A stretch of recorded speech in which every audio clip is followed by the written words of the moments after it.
স্বাগতম সেই সব বন্ধুদের যারা কষ্ট করে আমার এই সিরিজ টিউটোরিয়াল স্পোকেন ইংলিশের ক্লাসগুলো করেছেন। আমি আমার এই সিরিজ টিউটোরিয়ালের আমি ইংরেজির 7টি রুল শেয়ার করব। পরবর্তীতে টেন্স নিয়ে আমি আরও 12টা রুল শেয়ার করব। তো এই 7টি রুল যারা শিখতে পারবেন তারা ইংরেজির কম হলেও 25 থেকে 30% ইংলিশ, আমরা সারাদিন যে কথা বলি তার 25 থেকে 30% কথা আমরা অনায়াসে বলতে পারবো। তো আমি 7টি রুল শেয়ার করেছিলাম। তো 1 নম্বর রুল ছিল ক্যানের ব্যবহার। ক্যান দিয়ে কিভাবে শত শত এবং কি হাজার সেন্টেন্স তৈরি করতে পারি সে সম্পর্কে আমি একটা বেসিক ধারণা দিয়েছি, বেসিক থেকে অ্যাডভান্স ধারণা দিয়েছি। আপনারা যদি এই ক্লাসটি করেন তাহলে আপনারা পারবেন। আমি 2 নম্বর রুলে ধারণা দিয়েছি কুডের ব্যবহার। কুড দিয়েও সেরকম আপনারা সেন্টেন্স তৈরি করতে পারবেন। 3 নম্বর রুলে ধারণা দিয়েছি শুডের ব্যবহার। অর্থাৎ 1 নম্বর রুলে ছিল পারা। পারা ইংরেজি ক্যান। তাহলে আমি পারি আই ক্যান, তুমি পারো ইউ ক্যান, সে পারে হি ক্যান। 2 নম্বর রুলে ছিল কুড। কুড ইংরেজি হলো পারিতাম। তাহলে এখানে আমি পারিতাম আই কুড, তুমি পারিতা ইউ কুড, সে পারিত হি কুড। এভাবে সেন্টেন্স আমরা গঠন করেছি। তো আমি একটু লিখে দিই, আই ক্যান। 2 নম্বর রুলে হবে আমি পারিতাম আই কুড, আই কুড।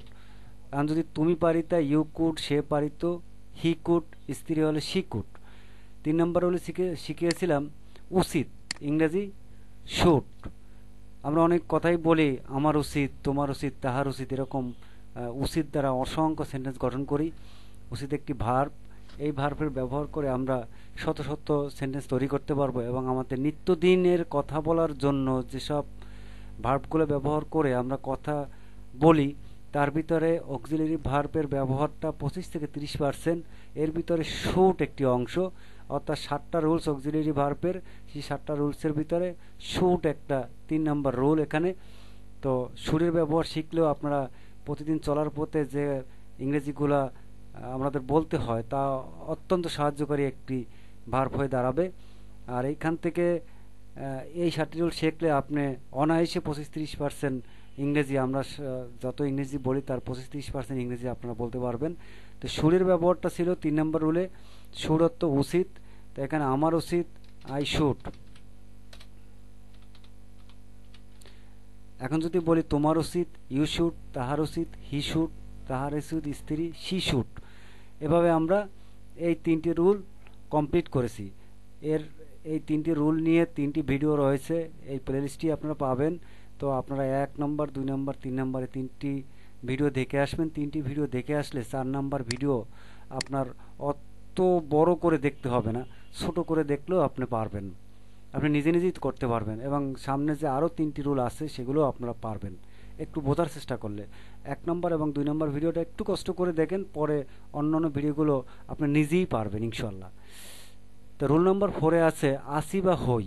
আমরা অনেক কথা বলে থাকি আসি বা হই দিয়ে। সে হয় একজন ডাক্তার, সে হয় একজন নার্স, সে হয় একজন কৃষক, সে একজন উকিল, এরকম সে একজন ছাত্র, সে একজন শিক্ষক, এরকম অসংখ্য কথা কিন্তু আমরা বলি। তাছাড়া আমরা এরকমও বলি আমি আছি তোমার সঙ্গে, সে আছে আমার সঙ্গে, আমার বড় ভাই আছে রহিমের সঙ্গে, আমার ছোট বোন রিপা আছে করিমের সঙ্গে। এরকম কিন্তু অসংখ্য কথা বলি আমরা। সেই কথাগুলো কিন্তু আসি বা হই দিয়ে যে কথাগুলো বলি সেগুলো ব্যবহার করব আমরা অ্যাম ইজ আর দিয়ে। অর্থাৎ আসি বা হই যেখানেই আমাদের সেন্টেন্সের মধ্যে পাবে, হই বেশিরভাগ সাইলেন্ট থাকে। যেমন আমি হই একজন শিক্ষক না বলে বলি কিন্তু আমি একজন শিক্ষক, সেখানে কিন্তু হইটা সাইলেন্ট থাকে। অতএব এখানে আসি বা হইয়ের ব্যবহার, আসি বা হইয়ের ব্যবহার যে সেন্টেন্সের মধ্যেই পাবো সেখানে আমি যার ব্যবহার করব। তো এখানে 3টি ভার্ব রয়েছে। আগের রুলসগুলো রয়েছিল একটি একটি করে ভার্ব, ক্যান, কুড, শুড। 3টা রুল 3টা ভার্ব দ্বারা শেষ হয়ে গেছে। কিন্তু এই রুলটায় আপনার 3টা ভার্ব রয়েছে, অ্যাম, ইজ, আর। অর্থ হলো আসি বা হই। তো এই 3টা ভার্ব 3জন ব্যক্তিকে আমরা ভাগ করে দেব। আমরা জানি আমাদের 3জন ব্যক্তি থাকে, প্রথম ব্যক্তি, দ্বিতীয় ব্যক্তি, তৃতীয় ব্যক্তি। তো প্রথম ব্যক্তিকে দিব অ্যাম, দ্বিতীয় ব্যক্তিকে দিব আর, তৃতীয় ব্যক্তিকে দেব ইজ। এবং আমাদের প্রথম ব্যক্তি, দ্বিতীয় ব্যক্তি, তৃতীয় ব্যক্তির ভিতরে কিন্তু বহু বচন আছে, তাদেরকে দেব, সকলকে দেব আর। তো তাহলে আমরা একটু প্র্যাকটিসে চলে যাই, তাহলে আর আমার কথা বাড়াতে হবে না। তো চলুন আমরা প্র্যাকটিসে দেখি। তাহলে এখানে আমি ইংরেজি আই, আসি বা হই ইংরেজি অ্যামিজারের তিনটের একটা যে কোনো একটা হবে, এটাই আমরা জানি। তো সেক্ষেত্রে প্রথম ব্যক্তি আমি, দ্বিতীয় ব্যক্তি তুমি, তৃতীয় ব্যক্তি সে, এর জন্য তিনটির ভার্ব তিনজনকে ভাগ করে দেওয়া হয়েছে। তো প্রথম ব্যক্তি ভাবে অ্যাম, দ্বিতীয় ব্যক্তি ভাবে আর, তৃতীয় ব্যক্তি ভাবে ইজ। তাহলে আমি ইংরেজি আই আর আসি বা হই ইংরেজি অ্যামিজার, তো প্রথম ব্যক্তি ভাবে অ্যাম, তাহলে আই অ্যাম হয়ে গেল। দ্বিতীয় ব্যক্তি ভাবে আর, তুমি আসো বা হও ইউ আর, ইউ এ আর ইয়ার, দ্বিতীয় ব্যক্তি ভাবে আর। এখন তৃতীয় ব্যক্তি পাবে ইজ, তো সে আসে বা হয়, পুরুষ হলে হি, স্ত্রী হলে সি, তো সে আসে বা হয় হি ইজ হয়ে গেল। যদি স্ত্রী হয় তাহলে শি ইজ, শি ইজ। তো এই হয়ে গেল। তো এভাবে আমরা অসংখ্য সেন্টেন্স তৈরি করব। এখন আমরা আসি, একটা সেন্টেন্সকে আবার আমরা চার ভাগে বিভক্ত করেছি, আগের ক্লাসগুলো আমি দেখিয়েছি। একটি সেন্টেন্সকে আমরা চার ভাগে বিভক্ত করি, যেরকম হাঁ বোধক, না বোধক, প্রশ্নবোধক, প্রশ্নবোধক না বোধক। যেন আমি আসি বা হই, তো এখানে ইংরেজিতে হবে কি, আমি নই, আমি আসি, আমি নাই, আমি হই, আমি নই। ঠিক আছে? তাহলে এইটার সাথে না বোধকের জন্য শুধুমাত্র ভার্বের পরে নট যোগ হয়ে যাবে। আগের সেন্টেন্সগুলো আমরা দেখেছি, আগের রুলসগুলো দেখেছি। তাহলে আমি ইংরেজি আই, আসি ইংরেজি আসির সাথে নট যোগ হবে, তা আসি ইংরেজি অ্যাম, তারপরে নট, আই অ্যাম নট। ঠিক আছে? দ্বিতীয় ব্যক্তি যদি করি, তুমি নও, ইউ আর নট। তৃতীয় ব্যক্তি যদি করি, সে নাই, তাহলে এখানে হবে হি ইজ নট হয়ে গেল নাবোধক। এখন আমরা আসবো প্রশ্নবোধক। আমরা প্রশ্নবোধকের জন্য জানি ভার্বটা আগে চলে আসবে আর সাবজেক্টটা পরে চলে যাবে। তাহলে আমি কি আসি বা হই, যদি বলি আমি কি আসি, তাহলে হবে কি, ভার্বটা আগে চলে আসবে, আমির জন্য অ্যাম ভার্ব বরাদ্দ করা, তাই অ্যাম আই, প্রশ্নবোধক চিহ্ন হয়ে গেল। যদি বলি দ্বিতীয় ব্যক্তিতে তুমি কি আসো, তৃতীয় ব্যক্তির ভার্ব হইলে আর, আর ইউ, প্রশ্নবোধক চিহ্ন হয়ে গেল। তৃতীয় ব্যক্তির জন্য সে কি আছে, তাইলে ভার্ব হলে ইজ হি হয়ে গেল। স্ত্রীবোধক হলে ইজ শি। এখন তিনভাবে আমাদের সেন্টেন্স গঠন করা হয়ে গেল। এখন আমরা আসব 4 নম্বর গঠন রীতিতে, অর্থাৎ প্রশ্নবোধক নাবোধক। তাহলে এখানে কি হবে, আমি কি আসি সেটা নাবোধক হবে আমি কি নাই। তাহলে আমি কি নাই ইংরেজি হবে, হাবোধকের সাথে শুধুমাত্র নট যোগ হয়ে যাবে, আর কোনো পরিবর্তন নেই। তা হাবোধকে আছে এমআই, তা এখানে নট যোগ হয়ে যাবে, শুধু নক হবে প্রশ্নবোধক যেহেতু। তাহলে আমি কি নাই, তা আমি কি আসি, তার সাথে নটটা যোগ হয়ে যাবে। তাহলে আমি কি আসি এর ইংরেজি ছিল এম আই, এরপরে নাইয়ের জন্য নট, প্রশ্নবোধক চিহ্ন। 2 নম্বর হলে যদি দ্বিতীয় ব্যক্তিতে যদি আমরা আসি, তুমি কি নও, তাহলে আর ইউ নট, প্রশ্নবোধক চিহ্ন। তারপরে তৃতীয় ব্যক্তি যদি আসি, সে কি নাই, is he not, is he not হয়ে গেল। এভাবে আমরা এই গঠননীতিটা যদি আমরা শিখি, তাহলে আমাদের এখন তো আর কোনো সমস্যা হবে না, যদি এইরকম যদি আমরা শিখতে পারি। তাহলে সে আছে বা সে হয় যদি যেখানেই থাকবে, তাহলে ইজ। এখানে যদি আমরা এখন সেন্টেন্স বড় করি, সে হয় একজন ডাক্তার, হি ইজ এ ডক্টর। সে হয় একজন টিচার, সে একজন শিক্ষক, হি ইজ এ টিচার। এভাবে কিন্তু আমরা সেন্টেন্স আস্তে আস্তে ল্যাজ লাগাবো আর বড় করব। আমরা গঠননীতির আগে যদি শিখে পারি, তারপরে এর সাথে ল্যাজ লাগানোটা কিন্তু আমাদের কাছে একেবারে ইজি। তো আমরা একটু বহুবচনটা করে আসি।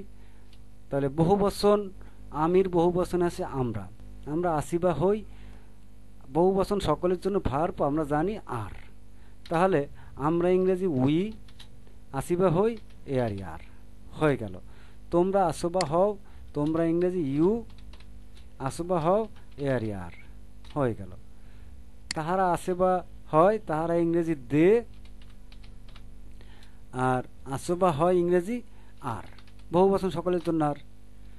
এখন বহুবচন দিয়ে যদি যত বড়ই যত সেন্টেন্সে আসুক, কিন্তু আমরা সবগুলোই করব আর দ্বারা। বহুবচন, তোমরা আছো, আমরা আছি, তাহারা আছে, তাহারা স্ত্রীবাচক হলে তাহারা আছে, ইহারা আছে। যত বহুবচন কত বলবো সেখানেই ভার্ব ব্যবহার করব, আছে বা হয়ের ব্যবহার থাকলেই সেখানে আর ব্যবহার করব, বহুবচনের সাবজেক্টটা এবং আর বসিয়ে দেব। এখন আমরা এই সেন্টেন্সের সাথে একটু লেয়াস লাগাবো, বড় করব। দেখুন, তুমি আছো তাহার সঙ্গে। দেখুন, তুমি আছো তাহার সঙ্গে, তাহলে আমরা জানি তুমি আছো ইংরেজি you, A R year, you আর তাহার সঙ্গে। তাহার সঙ্গে ইংরেজি আপনারা যদি আমার প্রথম ক্লাসটা দেখেন তাহলে আপনারা বুঝতে পারবেন, তাহার সঙ্গে উইথ হিম, উইথ আগে আসবে, পরে তাহারের ইংরেজি হবে হিম। তাইলে তাহার সঙ্গে আছো with him, WITH, with him, with him. সে আছে আমার সঙ্গে, তাহলে সে আছে হি, আছে ইংরেজি হির জন্য সে, হি, আছের জন্য ইজ, তৃতীয় ব্যক্তির জন্য ভার্ব পাইবে ইজ, আমার সঙ্গে উইথ মি, উইথ মি। যারা আমার ওই আমার সঙ্গে, তোমার সঙ্গে, তাহার সঙ্গে শিখেছেন তাদের জন্য এই সেন্টেন্সটা গঠন করা একেবারে ইজি। আমি আছি তোমার সঙ্গে, সে আছে আমার সঙ্গে, আমার সঙ্গে উইথ মি, তোমার সঙ্গে উইথ ইউ, তাহার সঙ্গে উইথ হিম, স্ত্রীবাচক হইলে উইথ হার। এই যে সঙ্গে দিয়ে যে আমি একটু কয়েকটা দেখিয়েছি, সেন্টেন্স দেখিয়েছি, ওইগুলো যদি আপনারা মুখস্থ করেন তাহলে এখন আপনারা ইজি হয়ে গেল। দেখুন একটু পারা যাবে কিনা। যারা 1 নম্বর 2 নম্বর ক্লাস দেখেছেন তাদের জন্য এটা ইজি, আর যারা না দেখেছেন আমি মনে করি তারাও আপনারা বুঝতে পারবেন। এখন আমরা বেশিরভাগই এই আমি যারা হই দ্বারা ব্যবহার করি, তো হইটা কিন্তু সাইলেন্ট থাকে বেশিরভাগই, এই হইটা সবসময় সাইলেন্ট থাকে। আমি হই একজন ডাক্তার, এখন এখানে সবসময় বলি আমি একজন ডাক্তার, এখানে হইটা কিন্তু সাইলেন্ট। আমাদের যখন ইংরেজি সেন্টেন্স গঠন করতে হবে তো মনে মনে নিয়ে নিতে হবে আমি হই একজন ডাক্তার, এভাবে আমাদের সেন্টেন্স গঠন করতে হবে। কিন্তু হইটা আমরা প্রকাশ্যে উচ্চারণ করি না, আমি হই একজন ডাক্তার এভাবে বলি না, আমরা বলি আমি একজন ডাক্তার, কিন্তু হইটা ওইখানে উজ্জ্বল হয়ে গেছে। তো আর পাস্টে কিন্তু আমি ছিলাম একজন ডাক্তার, এখানে বোঝাই যায় আমি হব একজন ডাক্তার, আমি ছিলাম, ছিলাম উচ্চারণ করতে হবে, কিন্তু আমি একজন ডাক্তার এখানে কিন্তু হইটা উচ্চারণ হয় না, কিন্তু আমাদের মনে মনে হই বুঝে নিতে হবে। তো আমি হই, তাহলে আমি ইংরেজি আই, হই ইংরেজি অ্যাম, আমি হই একজন ডাক্তার, একজন ইংরেজি এ, ডাক্তার ইংরেজি ডক্টর, DOC, ডক্টর হয়ে গেল। তুমি হও একজন ডাক্তার, তাহলে তুমি ইংরেজি ইউ, হও ইংরেজি আর, তৃতীয় ব্যক্তির জন্য আর হবে, একজন ডাক্তার এ, ডক্টর হয়ে গেল। সে হয় একজন ডাক্তার, তাহলে সে ইংরেজি হি, তৃতীয় ব্যক্তির জন্য ভার্ব হবে ই, she is a doctor, she is a doctor, she is a doctor গেল। এখন বহুবচনে আসি, আমরা হই ডাক্তার। যেন অনেকগুলো ডাক্তার এক জায়গায় দাঁড়িয়ে আছে, তখন যদি জিজ্ঞেস করেন আপনারা কারা, তখন তারা উত্তর দেয় কি আমরা হই ডাক্তার, আমরা ডাক্তার, তখন ওইখানে হইটা সাইলেন্ট থেকে। তাহলে সেন্টেন্স গঠন করার সময় আমরা ডাক্তার জায়গা নিবে আমরা হই ডাক্তার, তাহলে আমরা ইংরেজি উই, উই, বহুবচনের জন্য, বহুবচনের জন্য are, a doctor, we are a doctor, তোমরা হও ডক্টর, ইউ, আর বহুবচনের জন্য আর হবে ভার্বটা সবসময় আর, ডক্টর হয়ে গেল। তাহারা হয় ডাক্তার, তাহলে তাহারা ইংরেজি দে, দে, ভার্ব বলে আর, ডক্টর, ডক্টর হয়ে গেল। এখন এখানে ডক্টর নিয়ে সেন্টেন্স কিভাবে আমরা অনেক বড় করব, অসংখ্য সেন্টেন্স আমরা বাড়াবো। দেখুন, আমি হয়ে একজন ডাক্তার, এ দিয়ে আমরা কতগুলো করলাম, 1 2 3 3 6টা, স্ত্রীবাচন হলে 8টা হয়ে যেত। এখন দেখুন কিভাবে সেন্টেন্স আমরা বাড়াবো। যদি 6টা আমরা ডক্টর দিয়ে করতে পারি, যদি এখানে ডক্টর না দিয়ে যদি লেখি একজন ছাত্র, তাহলে এইখানে শুধুমাত্র যদি আমি হই একজন ছাত্র তাহলে আই এম এ স্টুডেন্ট, শুধু ডাক্তারটা চেঞ্জ হয়ে স্টুডেন্ট হয়ে যাবে। তুমি হয় একজন ছাত্র, ইউ আর এ স্টুডেন্ট, সে হয় একজন ছাত্র, হি ইজ এ স্টুডেন্ট, আমরা হই ডাক্তার, উই আর ডক্টর, এটা হবে না এখানে, সরি, উই আর ডক্টর। তা তোমরা how student, you are a student. আমরা হই স্টুডেন্ট, উই আর স্টুডেন্ট, তারা হয় স্টুডেন্ট, দে আর স্টুডেন্ট। এখন ডাক্তার না দিয়ে যদি আমরা শিক্ষক দিই, তাহলে এখানে ডাক্তারের পরিবর্তে আমরা টিচার বসিয়ে দেব। এখানে যদি এখানে কৃষক দিই তাহলে ফার্মার দিয়ে দেব, যদি উকিল দিই তাহলে অ্যাডভোকেট বসিয়ে দেব। এভাবে আমরা শুধুমাত্র এই ব্যক্তি চেঞ্জ করে করে করে করে আমরা অসংখ্য সেন্টেন্স করব। এখন দেখুন এইটার হাবোধক পারলাম, তাহলে এটা নাবোধক পারবো না। আমি ডাক্তার নই যদি বলেন, আপনি কি ডাক্তার, এরকম প্রশ্ন করি না, তাহলে সে বলবে কি আমি ডাক্তার নই। তা আমি একজন ডাক্তার নই, I am not a doctor. নাবোধকের জন্য আমের পরে নট। তুমি ডাক্তার নও, you are not a doctor. এভাবে নাবোধক করব, তারপর প্রশ্নবোধক করব, প্রশ্নবোধক হাবোধক এবং প্রশ্নবোধক নাবোধক করব। তাহলে দেখুন 6টার থেকে হবে 24টা। এই 24টার সাথে ডাক্তার চেঞ্জ করে যদি স্টুডেন্ট দিই, তাহলে 24 দুগুণে 48টা। স্টুডেন্টের জায়গায় যদি এখানে টিচার বসাই, তাহলে 48 72টা হয়ে যাবে। যদি এখানে অ্যাডভোকেট দিই, তাহলে 96 হয়ে যাবে। এরকম কিন্তু আমরা অসংখ্য সেন্টেন্স শুধুমাত্র ব্যক্তি চেঞ্জ করে করে করে করে অসংখ্য সেন্টেন্স আমরা তৈরি করব। তো আরও বড় যদি করতে চাই, আমরা দেখুন এই অ্যামের ব্যবহার করে আর একটা বড় সেন্টেন্স আমি করে আপনাদের একটু দেখাই। আমি আছি তোমার ছোট বোন রিয়ার সঙ্গে। সেন্টেন্সটা অনেক বড় হয়ে গেল না? আমরা যত বড়ই হোক এই আমি যার ভাব দিয়ে করে শেষ করব। তা আমি আছি, আই অ্যাম তোমার ছোট বোন রিয়ার সঙ্গে, উইথ ইয়োর ইয়াঙ্গার সিস্টার। তা তোমার ছোট বোন রিয়ার সঙ্গে, তোমার ছোট বোন রিয়া সঙ্গে, তাহলে উইথ উইথ ইয়োর